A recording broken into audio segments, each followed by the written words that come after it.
देखो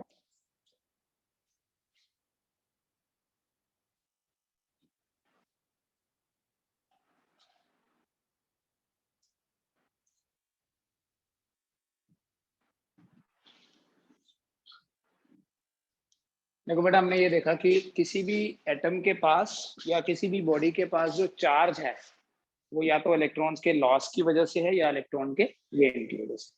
और अगर कोई एटम इलेक्ट्रॉन्स को लूज भी नहीं करता, गेन भी नहीं करता, मतलब अपनी नेचुरल स्टेट में होता है, तो जो नेचुरल स्टेट है वो इलेक्ट्रिकली बैलेंस्ड स्टेट होती है। ठीक है, उस बैलेंस स्टेट में नेट चार्ज जो है वो जीरो है। Balance state means neutral state. और बेटा इसमें किस चीज का बैलेंस है? बैलेंस मतलब कोई ना कोई चीज बराबर होगी, तो इसमें जितने प्रोटॉन्स उतने ही इलेक्ट्रॉन्स होते हैं, that is why it is called as the balanced state.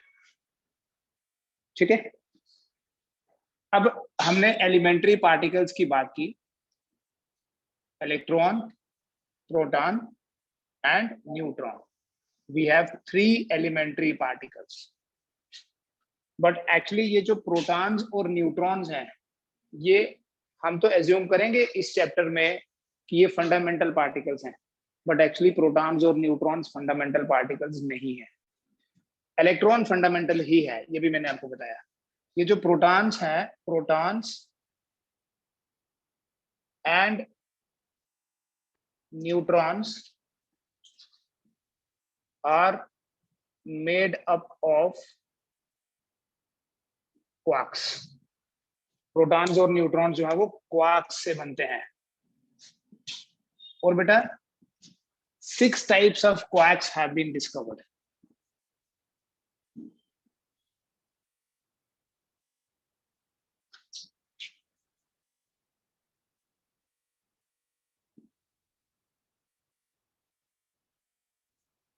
छह तरह के क्वार्क्स की डिस्कवरी हो चुकी है एंड साइंटिफिकली क्वार्क को डिस्कवर कर लिया हुआ है। ये कोई इमेजिनेशन नहीं है। और ये 6 तरह के क्वार्क्स कौन से हैं? उनके नाम है up, down, charm, strange, top and bottom. These are the 6 types of quarks जिनका डिस्कवरी हो चुका है। राइट, एक अप क्वार्क का चार्ज होता है +2/3e और एक डाउन क्वार्क का चार्ज होता है -1/3e। चार्म का चार्ज होता है +2/3e। ये ऑल्टरनेट है, आप पहले 2 याद रखें, बाकी ऑल्टरनेट हो जाएंगे। ठीक है, तो फिर 2 ही क्यों नहीं है? सिर्फ चार्ज का डिफरेंस नहीं है बेटा, इनमें और बड़े सारे डिफरेंसेस है। उनका स्पिन, एंगुलर मोमेंटम, एनर्जी, बहुत सारी और फैक्टर्स भी हैं जो इनको डिफरेंशिएट करती हैं। हम सिर्फ चार्ज के बेसिस पे यहाँ बात कर रहे हैं। तो एक का चार्ज है +2/3। आपने ये वाला ना सीक्वेंस याद रखना है। ठीक है, it is up, down, charm, strange, top and bottom. ठीक है, नाम है सिर्फ उनका। अब हमारा जो प्रोटॉन्स और न्यूट्रॉन्स हैं क्वार्क से बने हैं। एक प्रोटॉन जिसे हम सिंपली प्रोटॉन बोलते हैं, हम बेटा ये सिर्फ क्वार्क्स का डिस्कशन अभी करेंगे बस। ठीक है, इन फ्यूचर हम क्वार्क्स को नहीं, हम प्रोटॉन को फंडामेंटल बोलेंगे। एक प्रोटॉन जो है बेटा, इस प्रोटॉन को टेक्निकली यूयूडी बोला जाता है। एंड व्हेन वी से यूयूडी, इसका मतलब है एक प्रोटॉन में 2 अप क्वार्क हैं और एक डाउन क्वार्क है। ठीक है, और एक न्यूट्रॉन को बोलते हैं यूडीडी। एक डाउन ना, एक अप और 2 डाउन। देखो अगर सिंबल भी बनाना है, ये अगर प्रोटॉन है ना, इसको ऐसे बनाया जाता है, ये 2 अप और एक डाउन। अप क्वार्क का सिंबल है ट्राइंगल सीधी, और डाउन क्वार्क रिवर्स है। और यहाँ जो न्यूट्रॉन है, इसमें ये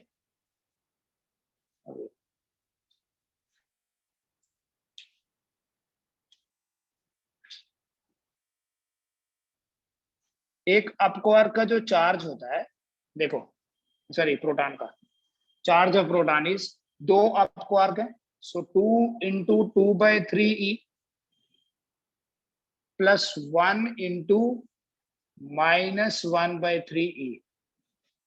सो एक अप क्वार्क का जो चार्ज होगा that would be 4/3 E -1/3 E। ठीक है बेटा, क्या बन जाएगा देखो, 4 - 1 इज 3, 3/3 1 E बनेगा। एक आपको आपका चार्ज होता है +1 E, और ऐसे ही आपको और नहीं, एक प्रोटॉन का चार्ज है E, और E आपको कल मैंने बताया 1.6 × 10⁻⁻, आप खुद से फाइंड कर सकते हो न्यूट्रॉन का चार्ज कितना होगा, क्योंकि न्यूट्रॉन में क्या है, एक अप और दो डाउन है। तो देखो न्यूट्रॉन का चार्ज कितना बनता है, 0 बनता है या नहीं बनता है।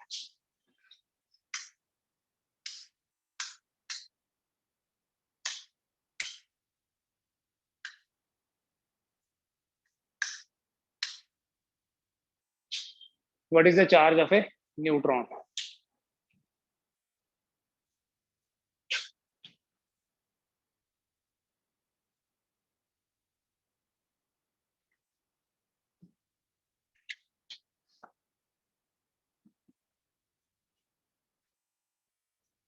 न्यूट्रॉन में एक अप क्वार्क है, दो डाउन क्वार्क हैं। So charge of neutron would be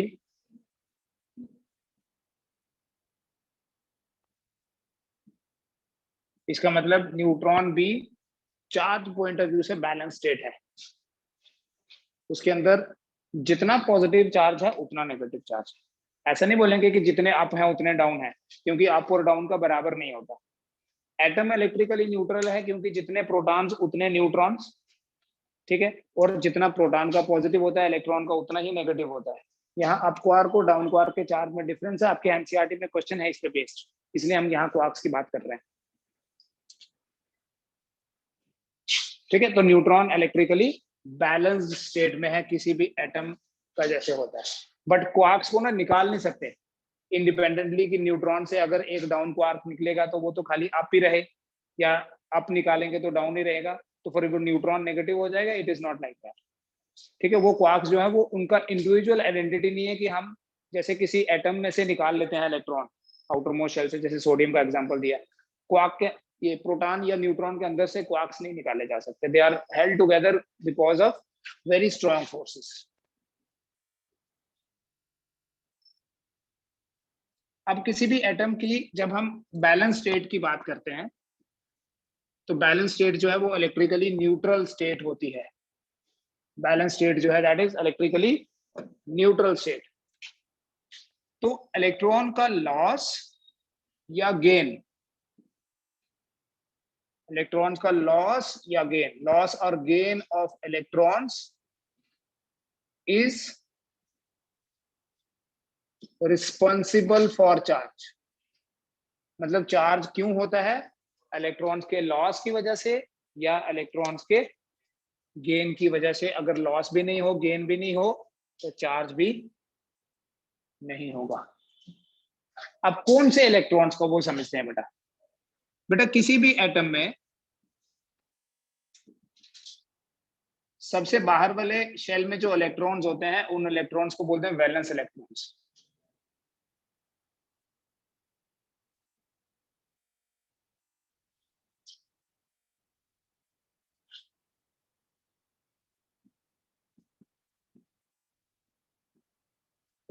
किसी भी एटम में जो वैलेंस इलेक्ट्रॉन्स होते हैं they are loosely bonded to the nucleus. क्यों? क्योंकि सबसे दूर होते हैं। जो इनर ऑर्बिट के इलेक्ट्रॉन्स है ना, फर्स्ट ऑर्बिट या सेकंड ऑर्बिट में जो होते हैं, they are strongly attached with the nucleus because distance कम है। तो आउटर मोस्ट शेल के जो इलेक्ट्रॉन्स हैं जिनको हम आउटर मोस्ट इलेक्ट्रॉन्स या वैलेंस इलेक्ट्रॉन्स बोलते हैं, they are loosely bonded to the nucleus. Bonding है ना उनके बीच में, तभी तो एटम स्टेबल है। तो आउटर मोस्ट शेल के जो इलेक्ट्रॉन्स हैं they are loosely bonded and that is why they can be easily removed. कोई चीज अगर लूजली बॉन्डेड होगी तो उसको हम आसानी से हटा सकते हैं, मतलब थोड़ी सी एनर्जी दे के उसको वहां से रिमूव किया जा सकता है। तो जब हम कम एनर्जी देने की बात करते हैं, ऐसा नहीं है कि हम उसको हीट करें या उसमें कोई पोटेंशियल डिफरेंस क्रिएट करें या लाइट फॉल कराएं, ऐसा कुछ नहीं। सिंपल रबिंग करते हैं ना, फ्रिक्शन करते हैं, उससे भी हीट इतनी प्रोड्यूस हो जाती है कि आउटर मोस्ट शेल के इलेक्ट्रॉन्स को एनर्जी मिल जाती है वहां से बाहर निकलने की। ठीक है, आउटर मोस्ट शेल, मान लो हमारे पास कोई कोई दो एटम है, this is atom A, 1 minute में आपका आंसर मिलेगा अपने आप। ये दूसरा है बी। ए एटम में हमारे पास 1 2 3 शेल हैं, और बी कोई दूसरा मटेरियल है, उसके एटम में 4 शेल्स हैं, 4 ऑर्बिट्स हैं। सो यहां पर क्या है बेटा, 1 2 3, 1 2 3 एंड 4। इस फोर्थ ऑर्बिट के जो इलेक्ट्रॉन्स हैं वो वैलेंस इलेक्ट्रॉन्स हैं, और यहां पर थर्ड के जो है वो है वैलेंस इलेक्ट्रॉन्स। ठीक है, अब अगर हम इन दोनों को कंपेयर करें तो किसके वैलेंस इलेक्ट्रॉन्स ज्यादा लूजली बॉन्डेड होंगे, बी के। इन दोनों के बीच में अगर हम फ्रिक्शन करेंगे ना, तो बी का जो वैलेंस इलेक्ट्रॉन होगा इसके ऊपर अपने न्यूक्लियस का इफेक्ट नहीं होगा उतना जितना उसका हो जाएगा, तो वो उधर चला जाएगा। मतलब फ्रिक्शन करने से या रबिंग करने से इलेक्ट्रॉन्स का ट्रांसफर होता है। ठीक है, लेकिन हमारी मर्जी से ट्रांसफर नहीं होगा, वो हम जैसा चाहेंगे वैसा नहीं, वो डिपेंड करता है एटॉमिक स्ट्रक्चर पे कि किस एटम में इलेक्ट्रॉन्स ज्यादा लूजली बॉन्डेड हैं। इसमें भी लूजली बॉन्डेड है, इसमें भी लूजली बॉन्डेड ही है, बट यहां पर they are more loosely bonded. तो जब भी दो ऑब्जेक्ट्स के बीच में फ्रिक्शन होता है तो वैलेंस इलेक्ट्रॉन्स ट्रांसफर होते हैं from the one two the other. ठीक है, और वो ट्रांसफर डिपेंड करता है कहां वो ज्यादा, they are more loosely bonded to the atom in which they are less loosely bonded.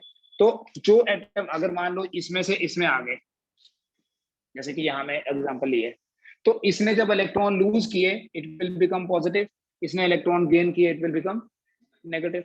ठीक है, तो जो एटम इलेक्ट्रॉन को लूज करेगा वो पॉजिटिवली चार्ज हो जाएगा, और जो एटम इलेक्ट्रॉन को गेन करेगा वो नेगेटिवली चार्ज हो जाएगा। राइट, तो दिस लॉस और gain is responsible for charge. तो फ्रिक्शन मतलब रबिंग कॉजेज इलेक्ट्रिफिकेशन। फ्रिक्शन या रबिंग से क्या होता है, फ्रिक्शन से या रबिंग से इलेक्ट्रिफिकेशन होती है।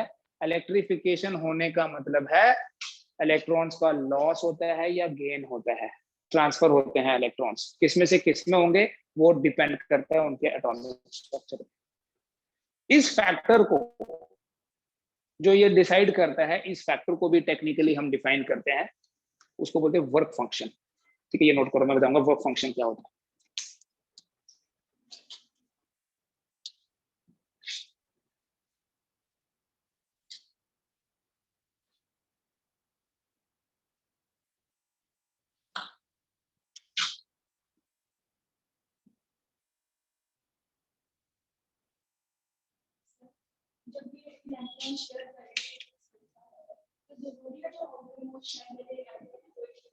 नहीं बेटा, ऐसे तो कोई भी इलेक्ट्रॉन निकल सकता है, लेकिन सिंपल रबिंग करेंगे ना, अगर रबिंग करेंगे तो आउटर मोस्ट के ही निकलेंगे, मतलब ये निकलेगा तो उसके बाद ये निकलने का भी चांस था।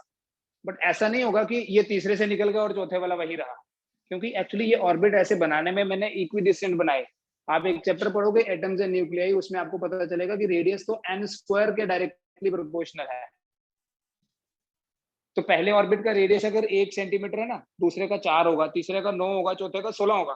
तो इट इज नॉट पॉसिबल कि 16th वाले में से निकल गया और नहीं निकला और 9th वाले में से निकल गया जिसका। ठीक है, तो सबसे ज्यादा प्रोबेबिलिटी यही है, सबसे ज्यादा क्या है, यही प्रोबेबिलिटी कि यहां से ही निकलेगा।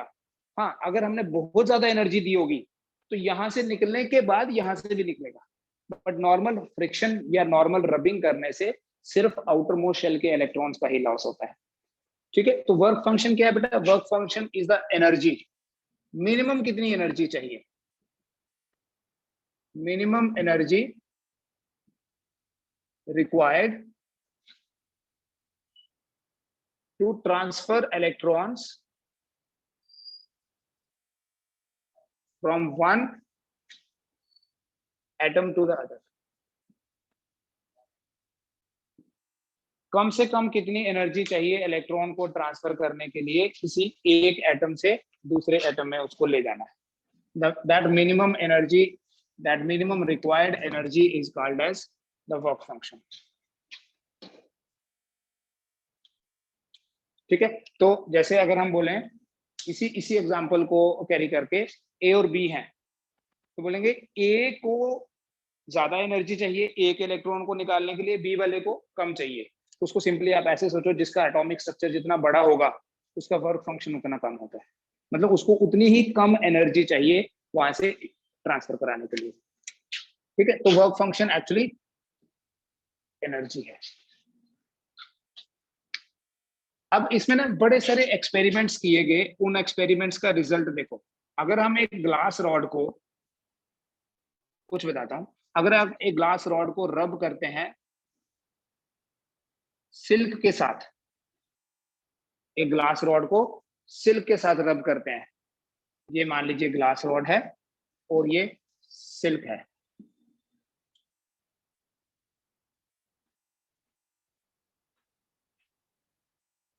हम एक ग्लास रॉड को सिल्क के साथ अगर रब करेंगे तो इलेक्ट्रॉन्स ग्लास रॉड से निकल के सिल्क में चले जाते हैं। ग्लास ने इलेक्ट्रॉन्स लूज किए, उसका रीजन वही है कि इसमें ज्यादा लूजली बॉन्डेड होंगे। तो जब ग्लास से इलेक्ट्रॉन सिल्क में चले गए तो ग्लास विल एक्वायर पॉजिटिव और उतना ही नेगेटिव हो जाएगा सिल्क में, क्योंकि ऐसा नहीं है कि यहाँ से 10 इलेक्ट्रॉन निकले और यहाँ 8 ही आए, 2 नीचे गिर गए। इट्स नॉट लाइक दैट, वो गिरने वाला नहीं होता इसमें।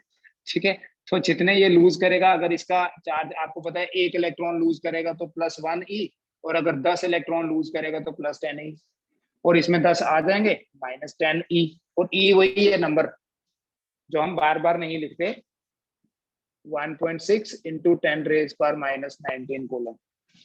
ठीक है, तो जब भी ग्लास को सिल्क के साथ रब करते हैं तो ग्लास से इलेक्ट्रॉन सिल्क में जाते हैं। somebody can ask you कि इसमें से नहीं जा सकते? नहीं, इसमें से नहीं जा सकते, क्योंकि वो डिपेंड करता है उसके एटॉमिक स्ट्रक्चर पे। तो अब हम वो तो चेंज नहीं कर सकते, राइट। इसी तरह से अगर हम एक प्लास्टिक रॉड को, सर बट सिल्क में पहले भी तो इलेक्ट्रॉन्स होंगे अपने, तो उस पे ज्यादा हाँ, नेगेटिव चार्ज नहीं आएगा? तो नेगेटिव हो गया ना बेटा, देखो तभी तो नेगेटिव हुआ। अपने तो है ही ना, देखो बिफोर रबिंग सिल्क भी न्यूट्रल था और ग्लास भी न्यूट्रल था, और न्यूट्रल होने का ये मतलब नहीं है कि उसमें पहले से चार्ज नहीं है। न्यूट्रल होने का ये मतलब है कि उसमें पहले से जितने इलेक्ट्रॉन थे उतने प्रोटॉन भी तो हैं, तो वो बैलेंस था। तो यहाँ से इलेक्ट्रॉन निकल के जब इसमें आ गए तो इसने इलेक्ट्रॉन्स गेन किए हैं, मतलब न्यूट्रल स्टेट से ज्यादा हो गए इतने, कितने जितने भी वहां से आए, तो वही एक्स्ट्रा है।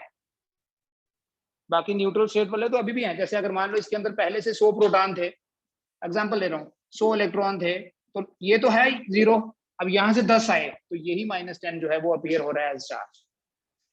ठीक है, कल भी ये चीज मैंने बोली कि कोई भी बॉडी न्यूट्रल है, इसका ये मतलब नहीं है कि उसमें चार्ज नहीं है, इसका ये मतलब भी हो सकता है कि उसमें जितना पॉजिटिव है उतना नेगेटिव है। इनफैक्ट न्यूट्रॉन की भी आपको मैंने एग्जांपल दे दी कि न्यूट्रॉन इलेक्ट्रिकली न्यूट्रल है, उसमें जितना पॉजिटिव चार्ज है उतना नेगेटिव। न्यूट्रल को ही 0 बोलते हैं, लेकिन कभी भी ऐसा होगा ही नहीं, वो पार्टिकल फिर एग्जिस्ट ही नहीं करता ना, वो पार्टिकल एग्जिस्ट ही नहीं करेगा जिसमें कुछ है ही नहीं। ऐसा कुछ भी नहीं हो सकता कि इसके अंदर कुछ भी नहीं है, no electron no proton. Neutral हो सकता है, बट न्यूट्रल होने का ये मतलब नहीं है कि उसके अंदर कोई पार्टिकल ही नहीं है। न्यूट्रल होने का मतलब ये है कि उसके अंदर जितना एक तरह का चार्ज है उतना ही दूसरी तरह का चार्ज है, जिसे कन्वेंशनली हम पॉजिटिव और नेगेटिव बोलते हैं। ठीक है, I told you yesterday also कि पॉजिटिव और negative are actually names only, conventional names, दो अपोजिट नेचर को एक्सप्रेस करने के लिए, जो बेंजामिन फ्रैंकलिन ने यूज किया था। ठीक है, माधवी ने पूछा, किसने पूछा?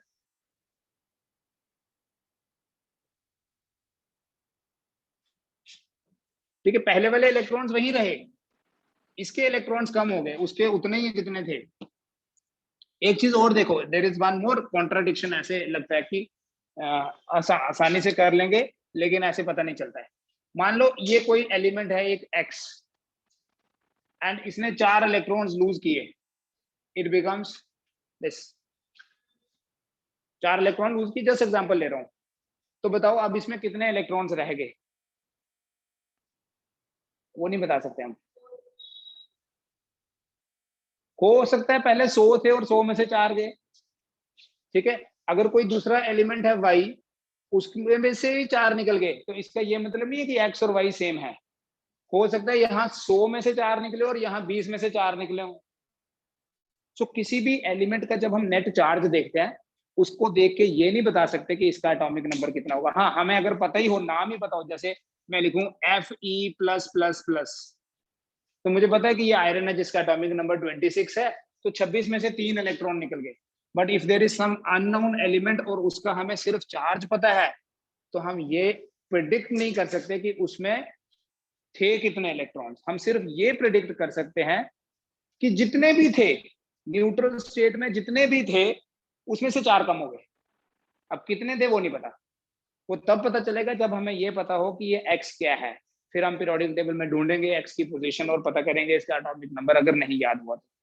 ठीक है, तो चार्ज देख के इलेक्ट्रॉन्स का प्रेडिक्शन नहीं किया जा सकता कि कितने इलेक्ट्रॉन्स, बस इतना प्रेडिक्शन किया जा सकता है कि अनबैलेंस क्या है, मतलब बैलेंस स्टेट से कितने कम है या कितने ज्यादा है। कोई एक एलिमेंट Z बना के मैं ऊपर 2 माइनस लिख लूं, तो ये नहीं बता सकता कि अभी इसमें कितने इलेक्ट्रॉन्स हैं। ये बताऊंगा कि इसमें 2 इलेक्ट्रॉन ज्यादा हैं इसकी न्यूट्रल स्टेट से। पहले से भी होंगे इलेक्ट्रॉन्स, हमेशा ही होंगे, क्योंकि इलेक्ट्रॉन तो फंडामेंटल पार्टिकल है, उसके बिना तो कोई मैटर की स्टेट एग्जिस्ट नहीं करेगी। इस जेड में थे पहले भी, बट कहीं से 2 आ गए और वही उन्हीं 2 के कारण ये इसका बैलेंस खराब हुआ and it becomes Z plus negative double negative. ठीक है, टोटल नंबर ऑफ इलेक्ट्रॉन्स हमें चाहिए ही नहीं, टोटल नंबर ऑफ प्रोटॉन्स हमें नहीं चाहिए। हमें इलेक्ट्रोस्टैटिक्स में चाहिए कि लॉस कितना हुआ और गेन कितना हुआ। ठीक है बेटा, तो चार्ज का पता चल गया। प्लास्टिक को वूल के साथ रब करेंगे तो वूल में से इलेक्ट्रॉन प्लास्टिक में आ जाते हैं। इसका मतलब वूल में वो ज्यादा लूजली बॉन्डेड होंगे और प्लास्टिक में वो कम लूजली बॉन्डेड होंगे, इसलिए वूल एक्वायर्स पॉजिटिव चार्ज। जिसने इलेक्ट्रॉन को लूज किया वो पॉजिटिव और जिसने इलेक्ट्रॉन को गेन किया वो नेगेटिव चार्ज। ठीक है, ये है बेटा charge.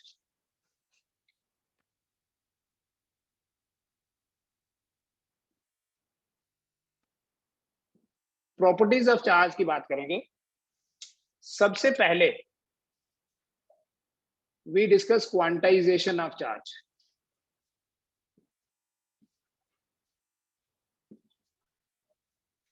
Quantization of charge tells about the nature of charge.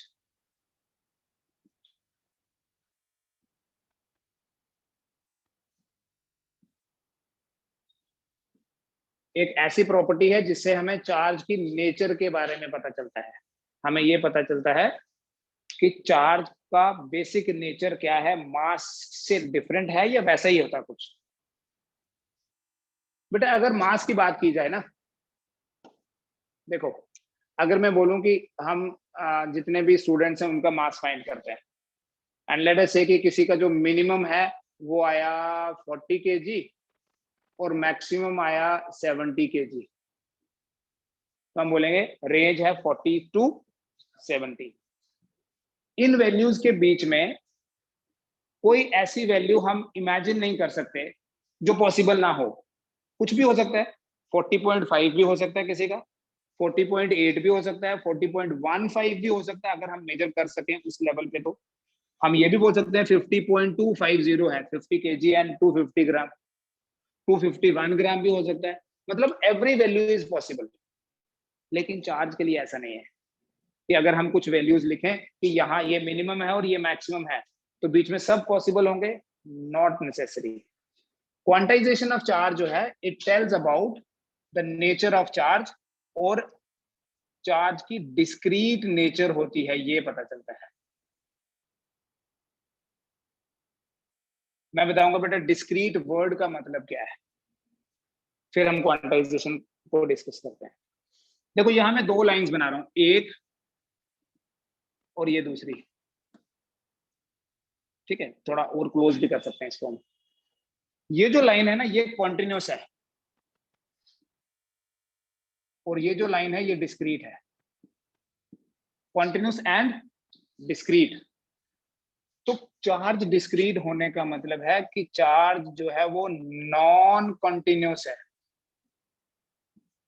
Charge is non continuous, मतलब हर एक वैल्यू पॉसिबल नहीं है। क्वांटाइजेशन में भी हम देखेंगे कि कौन सी वैल्यूज पॉसिबल हैं, ठीक है। बट फर्स्ट ये चीज क्लियर हो गई कि हर एक वैल्यू पॉसिबल नहीं होगी। क्यों नहीं होगी वो देखते हैं।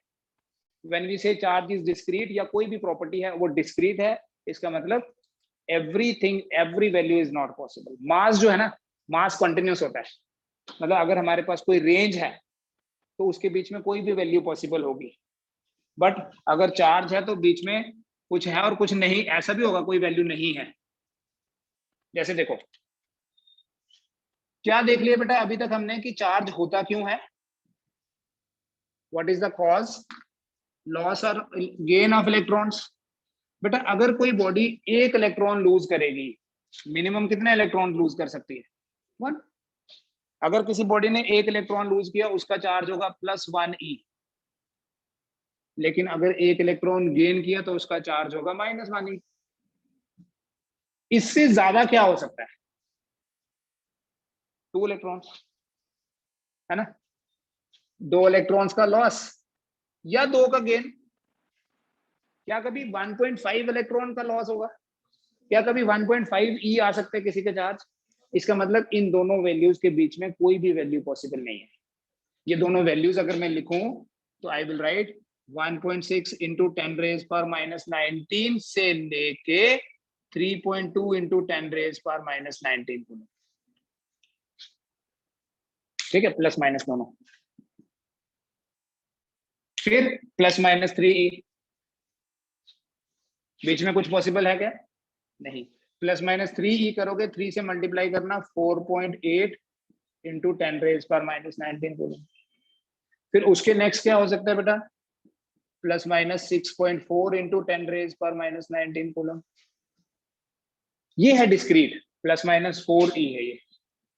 मतलब अगर मैं जनरली लिखूं तो मैं लिखूंगा क्वांटाइजेशन का ये मतलब है कि किसी भी एटम का या किसी भी बॉडी का जो चार्ज होगा वो इंटीग्रल मल्टीपल होता है ई का। अगर आप मैथमेटिकली बोलें, it is called integer, +1e -1e, +-2 +-3। तो चार्ज क्वांटाइजेशन का 1 लाइन मीनिंग ये है, charge of an atom is always available in the form of integral multiples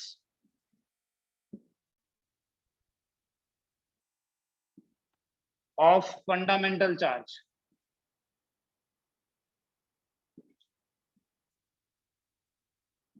integral multiple किसका, फंडामेंटल चार्ज मतलब ई। इसी क्वांटाइजेशन को आप बाद में नोट करो, मेरे को पहले स्टेटमेंट कंप्लीट करना। फ्रैक्शनल मल्टीपल्स ऑफ ई मतलब fundamental charge are not possible. Fundamental charge के फ्रैक्शनल मल्टीपल्स नहीं हो सकते। यू नेवर एक्सपेक्ट कि किसी बॉडी का चार्ज ये होगा या प्लस माइनस या -1/2e होगा, ठीक है। इससे रिलेटेड कुछ पूछना तो वो पूछ लो।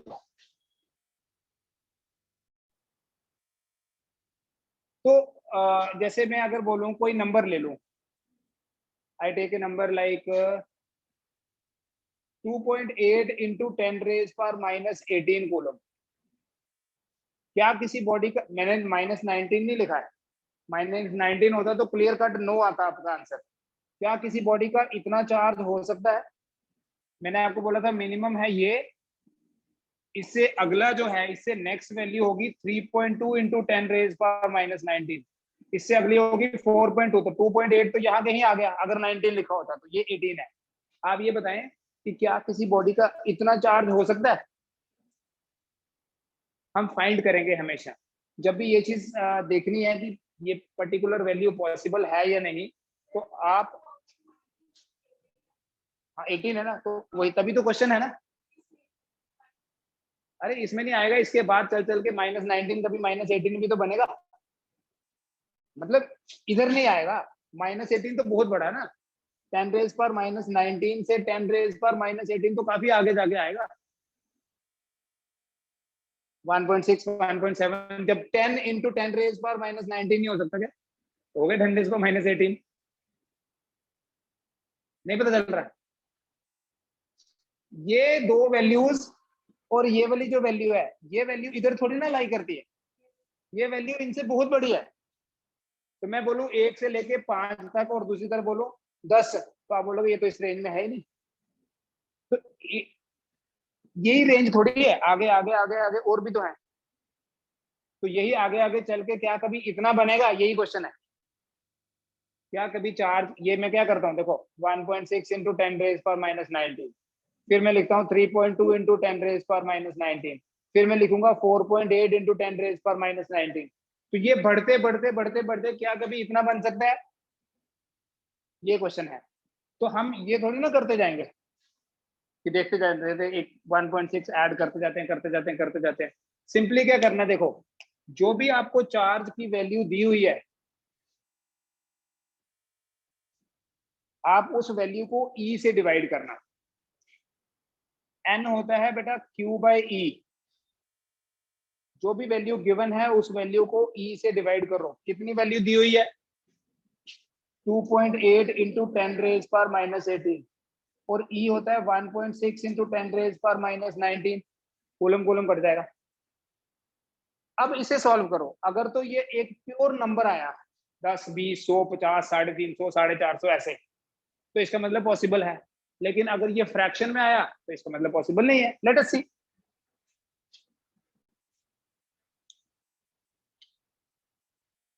28/16 इंटू 10 कैसे आ गया? -18 plus 19। So this will become 14, this will be 8, 7, 4, 70/4, 70/4 मतलब 35/2, 17.5, 7.5 फ्रैक्शन आ गया। इसका मतलब नॉट पॉसिबल।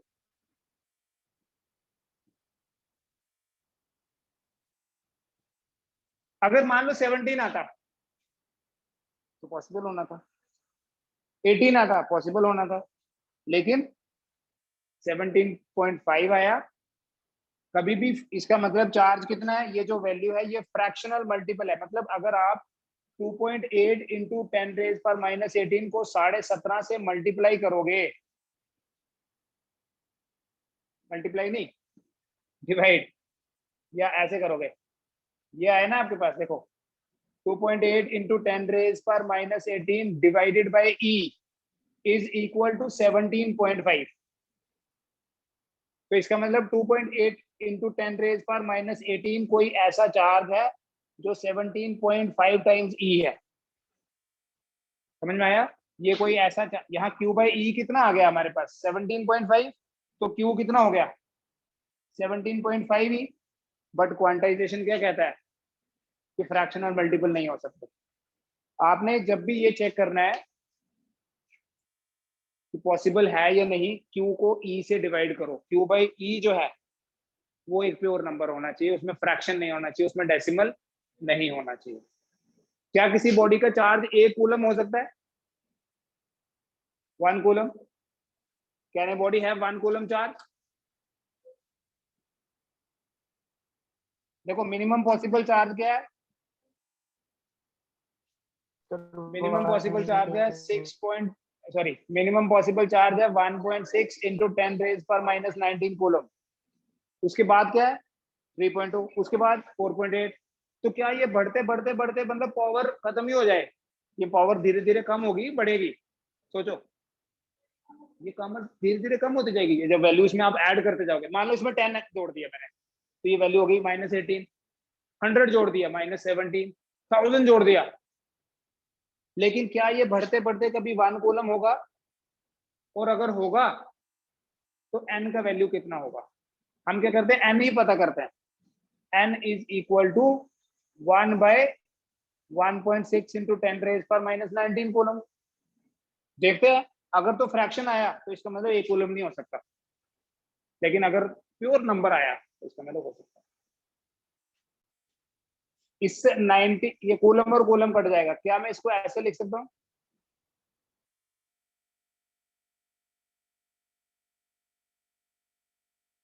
बोलो, लिख सकते हैं या नहीं? फिर इसी को ऊपर ले जाके मैं यहाँ 20 लिख दूं, चलेगा? 16/10 विल गो अप। फिर क्या इसको ऐसे लिख सकते हैं, एक ही बात है, 18 तो 20, basis same, powers are added. समझ में आ रहा है या नहीं? ये -19 ऊपर गया, +19 था। Yes sir. 1.6 को लिख दिया 16/10, 10 विल गो अप बिकम्स 20, तो ये 20 ही है। जस्ट सॉल्व करने के लिए मैंने लिखा। अब 16 6s आर 96, 4 बचा, 0 आ जाएगा। 16 2s आर 32, 8 बचा, 16 5s आर 80। तो n कितना आया? 6.25 इंटू 10⁻18। अब मुझे बोलो बेटा ये फ्रैक्शन है क्या? Is it a fraction? पर बस इतना बताओ, इज इट ए फ्रैक्शन और not? It is not a fraction, क्योंकि पॉजिटिव पावर है। मतलब आप बोलो 17 तो फ्रैक्शन नहीं है, लेकिन ये फ्रैक्शन है, ऐसा होगा क्या? ये भी तो 17 ही है, इसमें और इसमें कोई फर्क है? नहीं है, ये भी 17 है, ये भी 17 है। हाँ, यहाँ अगर मैं माइनस पावर लिख दूं 1, फिर वो फ्रैक्शन बन जाता है। अगर पॉजिटिव पावर होगी तो फ्रैक्शन नहीं है। एक्चुअली आप इसको ऐसे भी लिख सकते हो, 625 इंटू 10⁻6 16 हुआ ना? तो अब फ्रैक्शन नहीं है। अब फ्रैक्शन ऐसा होता है क्या? बेटा पॉइंट लगा है, लेकिन साथ में 10 की पावर भी तो है। मतलब ये फ्रैक्शन है क्या? नहीं है। तो ये फ्रैक्शन हो गया। पूरा देखो ना, पूरा देखो, नहीं ना हुआ? कोई फर्क है क्या? 17 और 1.7 इंटू, ये भी तो 17 ही है। मतलब जब आपके साथ किसी नंबर के साथ यहाँ पॉजिटिव पावर है, 10 की पॉजिटिव पावर है, तो ये फ्रैक्शन नहीं बना सकते। बेशक आप लिखोगे उसको ऐसे, बट है तो वो ये। बोलो कहाँ फ्रैक्शन लगाने की जरूरत है? डेसिमल लगाने की जरूरत नहीं है। 16 0 लिखना, लेकिन कौन लिखेगा इतना? हाँ, अगर कभी ऐसा रिजल्ट आता हमारे पास 6.25 इंटू 10⁻18, तो होता फ्रैक्शन। समझ में आ रहा है? तो हम ये बोलेंगे कि एक कूलम चार्ज जो है वो पॉसिबल है, और उसमें इलेक्ट्रॉन्स कितने हैं? 6.25 इंटू 10⁻18 इलेक्ट्रॉन्स उसमें। if this number is not a fractional value.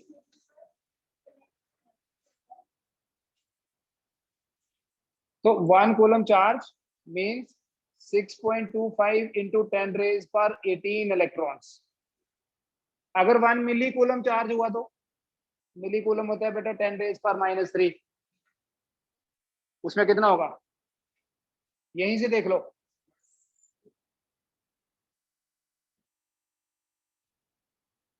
-3 से मल्टीप्लाई कर दो। 1 माइक्रो कूलम चार्ज,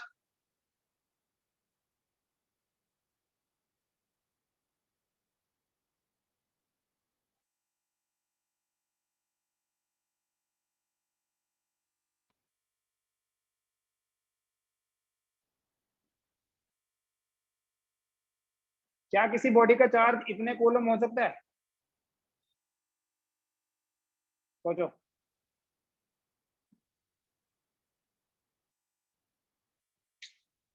यार 21 ले लो। आप बोलोगे हर बार में पावर, ये 10⁻³ है, ये -6 है।